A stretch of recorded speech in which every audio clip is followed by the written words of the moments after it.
Hi everyone. Thank you so much for this honor. It's really flattering to be sharing the stage with all of these people tonight.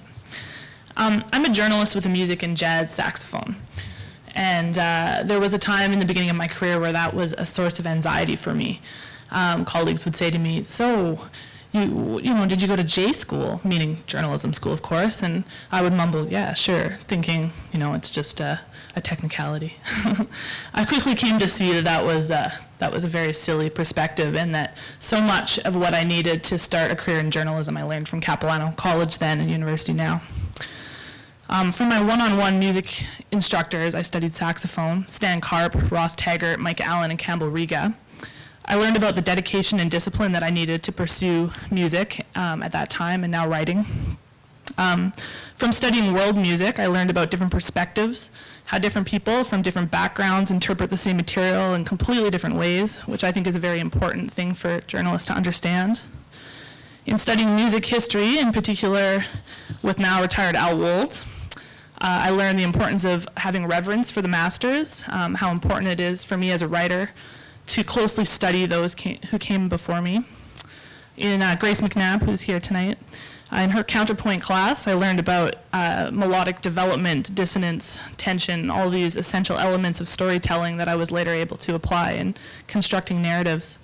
In my performance classes, especially A-Band that was led by Réjean Miroir, I learned about the importance of demanding extremely high standards for myself, as Corey was alluding to, and being able to take constructive criticism. And I realize now that some of the tears that were shed in the hallways of the Fur building were done so that I wouldn't have to do that same thing in the story meetings in Maclean's. So, Réjean, my editors, thank you.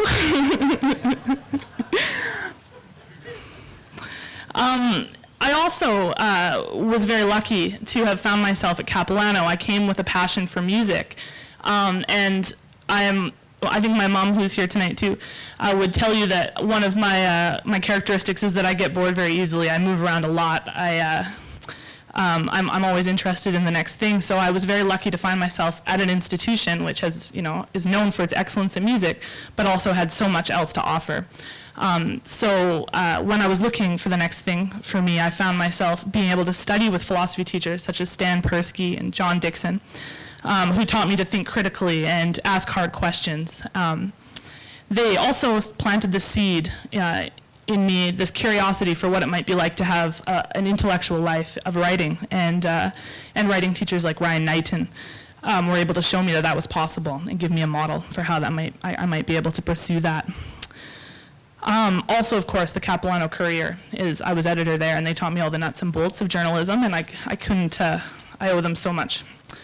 And I also wanted just to acknowledge the Capilano administration that was there at the time that I was editor at Capilano Courier. Shelley Keane, who has now was my nominator for this award, and I really appreciate that. And also Greg Lee, who I think is here somewhere, the former president, and the other administrators at that time really created a culture at Capilano that was openness, a transparency, and a tolerance that really allowed student journalism to thrive. And there was never one time that I asked for an interview with Greg Lee that I was turned down, and I really learned a lot about reporting from that, so thank you.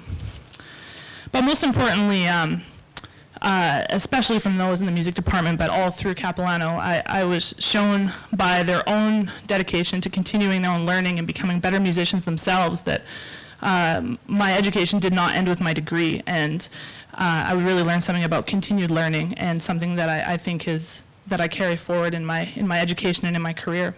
So thank you so much to Capilano for fostering that curiosity in me that served me well, and I hope will continue to push me to continue trying to learn and develop my skills. Thank you so much.